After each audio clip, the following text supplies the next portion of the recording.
What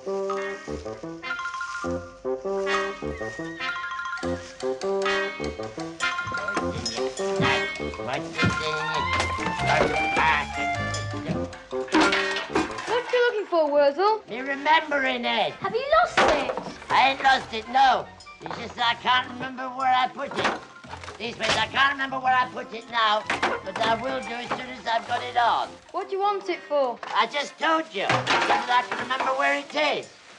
Anyway, what are you three doing here? Why are you pestering folks, eh? We wanted to ask your advice. Want to pick me brains, does you? Yeah, just because I'm more sensible nor what you is, I suppose. All right, wait a minute, I'm coming down. Hey!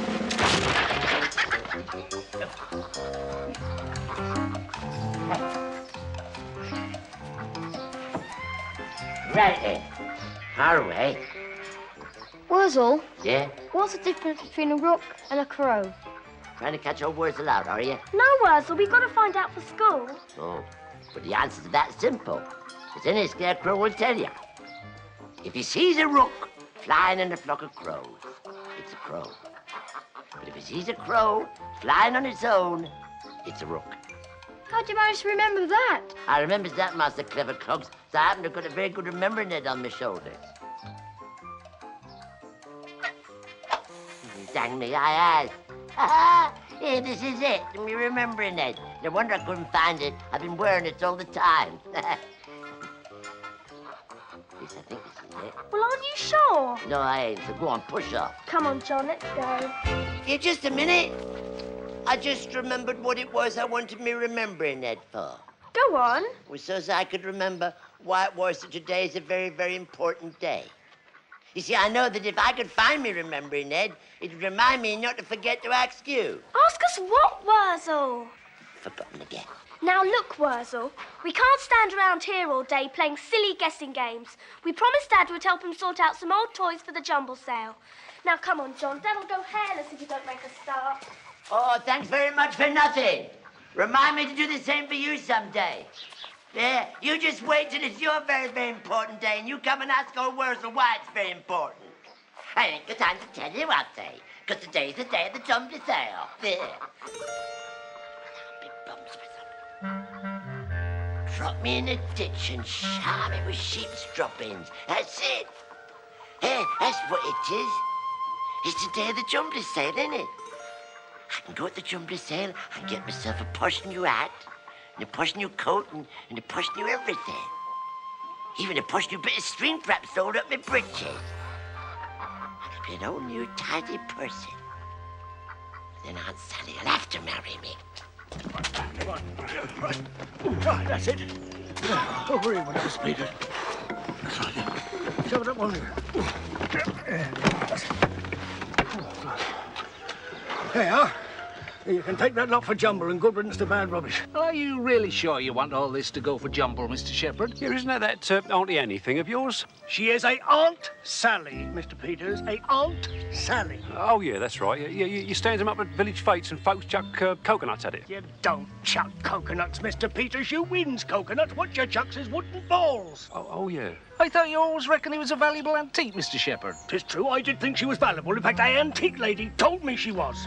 But ever since I've had her, she's been nothing but trouble to me, and nobody's ever offered me a penny for her, so you can get her off out of it. Whatever you say, Mr. Shepherd. You know best, Mr. Shepherd. It's your Auntie Nancy.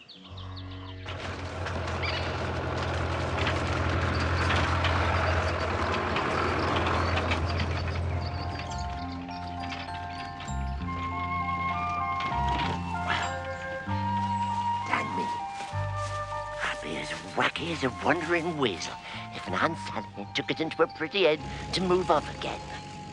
Yeah, going on our travels around the world, I shouldn't wonder. With a big posh teacup on her head and in a spanking new cardboard box as well. Hang on, though. Yeah, and if she's going off gallivanting around the world, how's she going to marry old Worzel when he gets his new suit of clothes? Hey, Aunt Sally! You don't go off gallivanting. Just you stay here and marry your old Worzel who loves you most in all the world, Aunt Sally. If you don't come back here, I'll pull your legs off so you can't go nowhere. Hey, Gypsy Joe. Firewood! Anybody for firewood?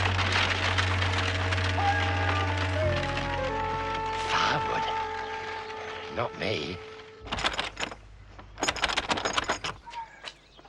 All locked up? No sign of the vicar's wife, Mr. Peters. What do you reckon? Why don't we unload what we've got, leave it here for when she comes, and try another port of call?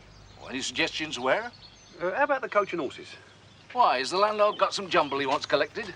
I don't know, but it wouldn't do no harm to pop into the bar and ask him. What time is it now? 5 past opening time. Sounds like a good idea. Give me a hand.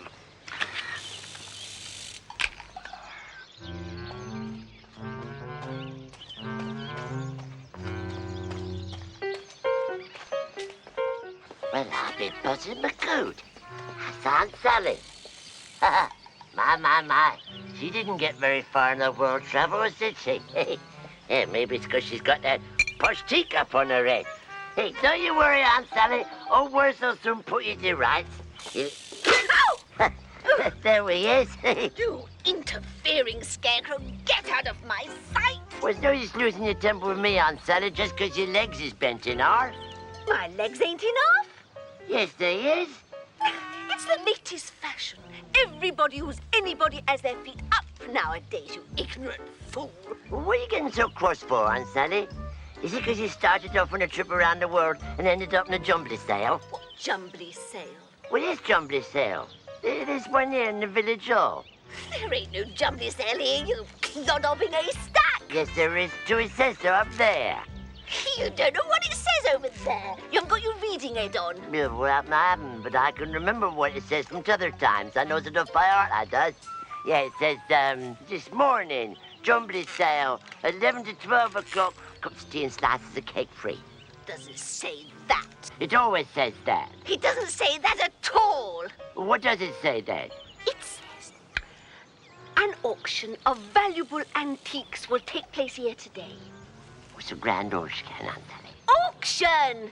It means being bid for, you uneducated A-Rick. It means being knocked down by some grand personage, an archduke perhaps, or a high-born toastmaster in a scarlet jacket, and then being taken off to live in his stately home and sitting down on days and holidays to lemonade and sticky buns. Here, Aunt Sally, why's you got that there clothes sauce round your feet for? Clothes sauce? You're referring, I suppose, to this Japanese silk screen of classic design. Am I? And you're wondering, no doubt, what has happened to the valuable hand-painted, priceless Oriental pictures that was on it. Is that? Well, I will tell you for nothing. They fell off. Is there anything else you'd like to know? No, thank you very much, Aunt Sally. Then push off! And Worzel, yes, before you go, could you do me a little favor? Anything, Aunt Sally, anything. Well, I seem to be inelegantly arranged in this here cardboard box, and I was wondering, could you help me out so that I could point my legs down? I thought you said your feet sticking in the air was the latest fusion. Fashion! It was then, but it isn't now. Fashions change, you ignorant bumpkin. Radio, Aunt Sally. Oh, Worzel, soon have you out there. Come on, then. Yeah, well, oh, just Go, Worzel. You can't leave this stuck a bit. I'll have a go with you then. Oh, Will you in there? I'll have to wiggle them about.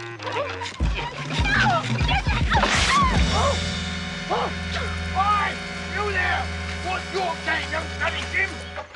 You've got no business here, and you've got no call pulling that there leg out of that there dummy. Hand it over, otherwise I'll have you in the nick. Yes, you does well to run, Sonny Jim. You keep running till you're well clear of the village. We don't hold your horse around here. This blinking vandalism. That's what this is.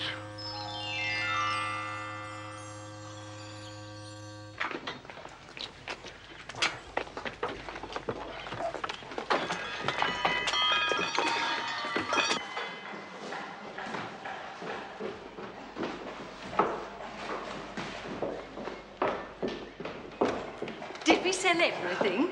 Every single solitary item, Mrs. Mountjoy. Oh, hang about, I tell a lie. We didn't quite manage to shift this dartboard that the landlord of the Coach and Horses so kindly donated. Apart from that, it's been 100% success, Mrs. Mountjoy. I even managed to shift Miss Millichip's crochet cushion covers. Sold them for dish rags. And Miss Grizzly's drop scones sold like hotcakes when I told everybody they were teapot stands. A pat on the back, I feel, is richly deserved by all concerned. If that's us done and dusted, Mr. Braithwaite, we might as well proceed to the coach and horses. Whatever for? To take this dartboard back. The hall's been booked for this evening by the village Morris dancers. I wonder if you'd be kind enough to lend a hand to help tidy it up a bit before you go. You'll find the mops and brooms in the cupboard in the corner. Oh, would they be the mops and brooms in the cupboard in the corner by the door? Yes, of course, Mr. Peters. Oh, I'm afraid I sold them, Mrs. Mountjoy, as jumble. I didn't know.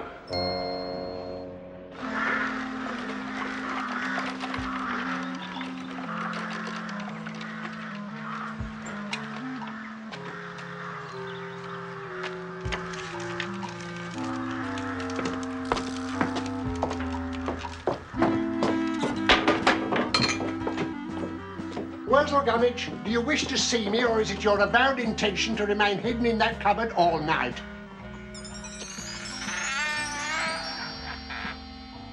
How did you know I was in here, Your Majesty? I am the crowman, Worzel. Don't ask foolish questions. Come out.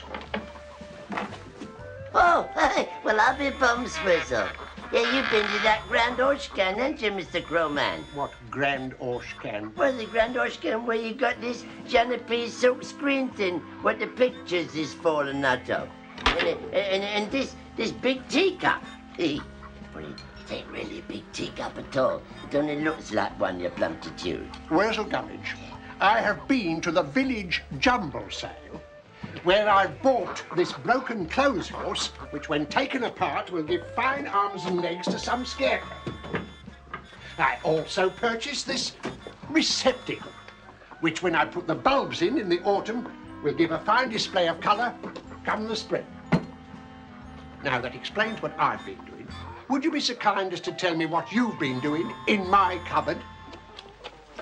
Hiding, Your Magnificence. Might I ask from what? From everything, Your Worship. And it matters not a jot, I suppose, that while you were playing hide and seek from the world in there, the crows were playing havoc in 10-acre field? No, Your Holiness. No, Worzel. No, Mr. Crowman, sir. You see, I ain't going to scare no rooks nor crows no more. I ain't got the heart for it. I'm packing it in. Packing it in? Are you fully aware of the implication of that statement? Yes, Your Almightiness. When a scarecrow packs it in, it means that he ain't no good for nothing no more, except maybe to be chucked on that thing what I can't bring myself to say, Your Almightiness. The compost heap. Yes, sir, that's it. And begging your pardon, sir, and if it please you, Your Majesty, I'm ready to be throwed on it. Sit down, Worzel. Over here.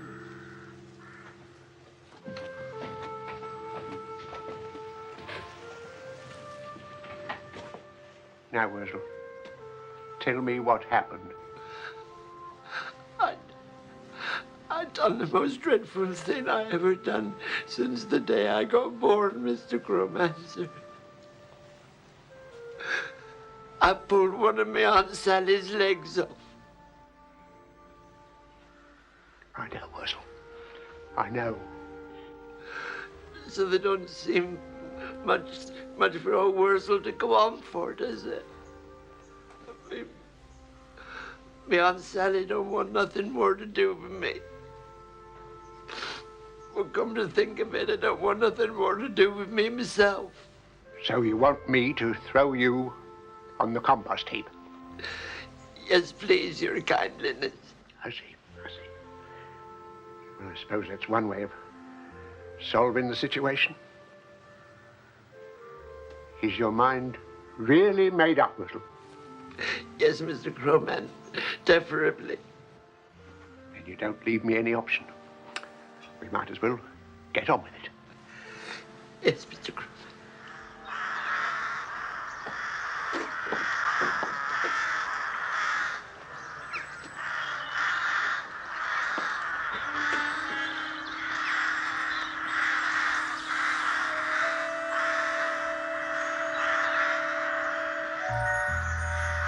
The upstanding.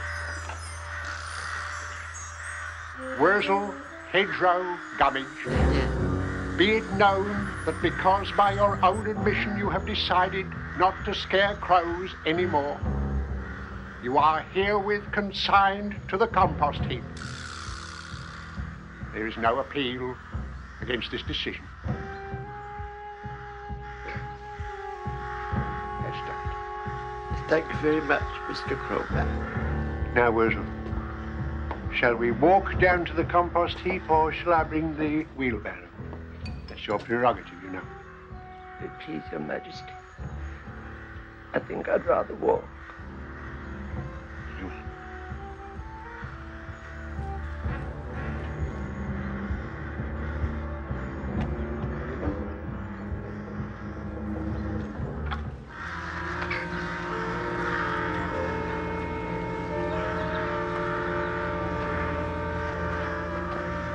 Halt!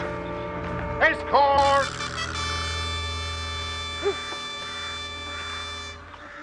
Forward!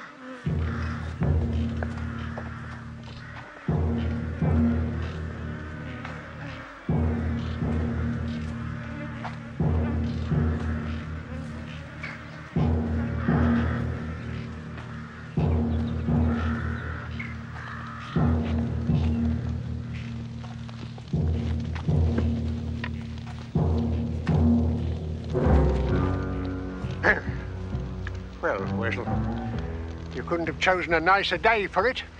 No, Your Burialship. Yes, all your troubles will soon be over. I wonder what'll happen to Aunt Sally. I expect she'll manage right enough, Mr. Crowman. I mean, after all, she's still got one good leg to hop around on, ain't she? Good gracious me, my memory's getting awful. I knew there was something I had to tell you. I haven't mentioned yet, have I? Who bought Aunt Sally? Bought her, Mr. Crowman? Well, you knew she was up for sale. Surely you'd like to know the identity of her new owner. Well, it don't matter that much to me, Mr. Crowman. As long as someone looks after her and cares for her properly. Gypsy Joe, Worzel. Gypsy Joe? Snatched her up at a bargain price. But Gypsy Joe goes round the countryside, your elements, buying up old furniture and bits of old wood to chop up for that stuff what they throws on the crackly thing that the smoke and flames comes out of. Firewood, Worzel. Yes, yeah, that's it. You don't think that he's bought Aunt Sally to chop her up for firewood, do you? I think there's a distinct possibility. Yes, Worzel. Oh, then you got to do something, your elements. You got to buy her back from him or something. Worzel, how many more times have I to tell you I did not make Aunt Sally? What happens to Aunt Sally is no concern of mine. Well, then I reckon it's up to me to do something about it, because I don't know anybody else as well. Nor is it any longer any concern of yours, Worzel. You've been consigned to the, this. Have you forgotten? Yeah, but if it's all the same to you, your elements, I think I'll leave going on this until after I've saved me Aunt Sally. Worzel, don't make me lose my temper. Sentence has already been passed. Escort, do your duty. Dig him in.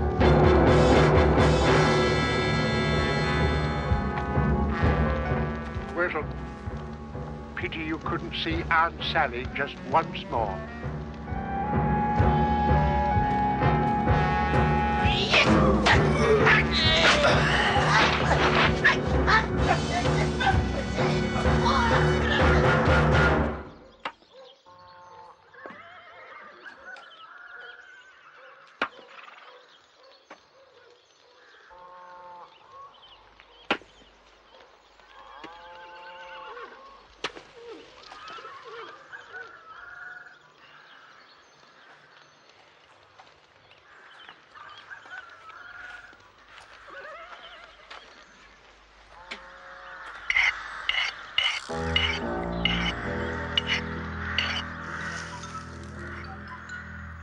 Dang me, Aunt Sally.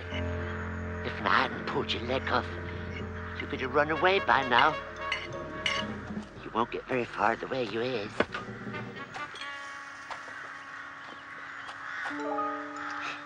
If I don't do something quick, you're the next thing to be chopped up for firewood.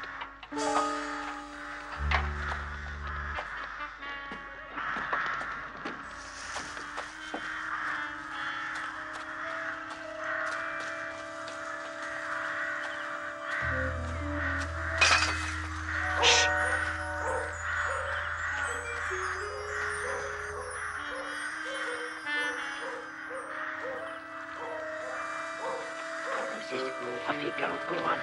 Go on, off you go, Toodle you think.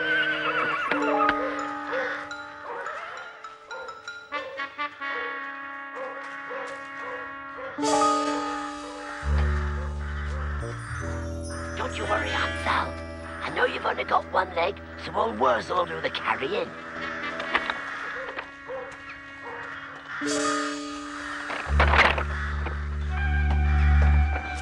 Come on, Dorothy. Hey, mister! What do you think you're doing? Bring that car back. Do you hear me? Bring it back! Get up! Get up! Get up!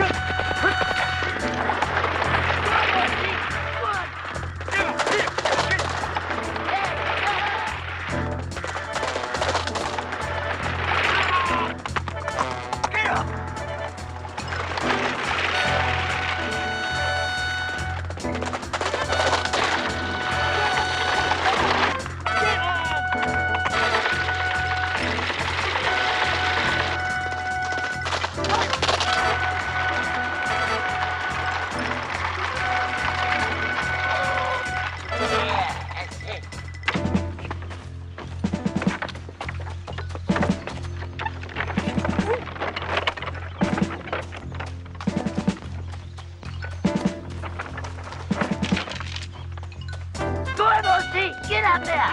Shoot! You stupid scarecrow! Well, I'll be bums frizzled. Hey! You got your Peggy back.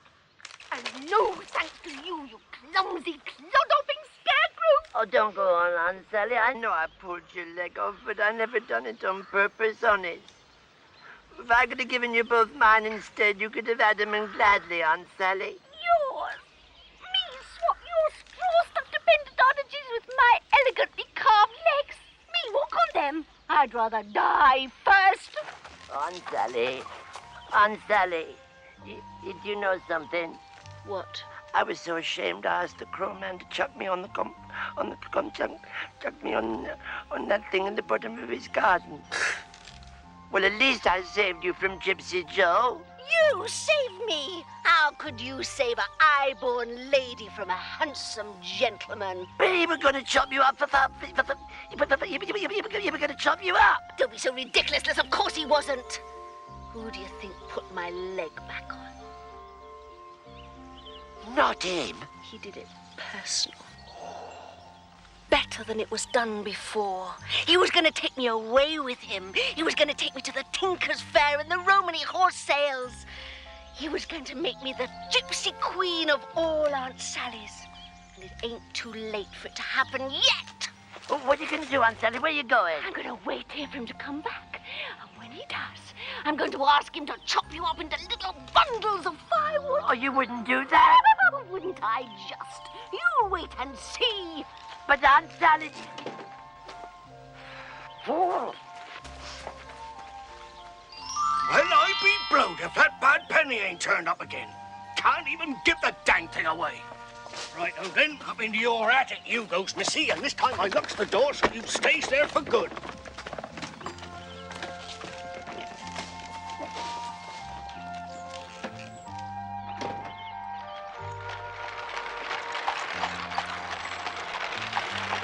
I reckon you can fix legs back on, Gypsy Joe. But I bet you can't chuck cowpats good as old Worzel. No!